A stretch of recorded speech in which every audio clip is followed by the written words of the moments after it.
The cabin buzzed with the usual pre-flight commotion.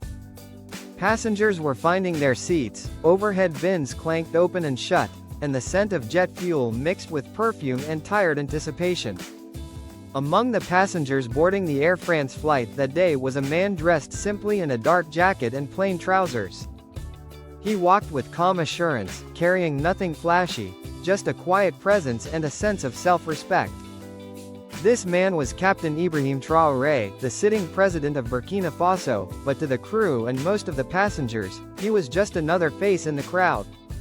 As he made his way to the business class cabin, a flight attendant, young, poised, and slightly impatient, approached him with a skeptical glance.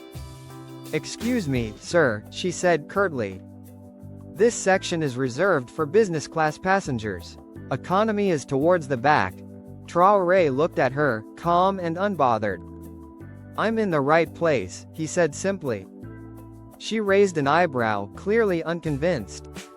"Do you have a boarding pass? We've had cases of people trying to upgrade themselves without permission."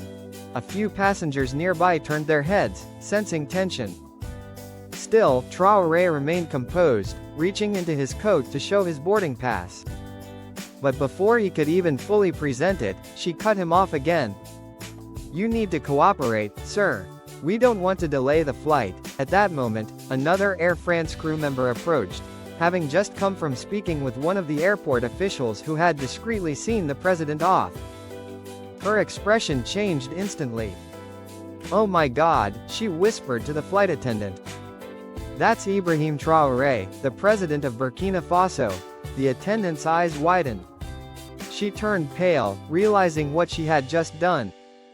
She had not only spoken down to a head of state but had done so with an air of arrogance and disrespect. Flustered, she turned back to him.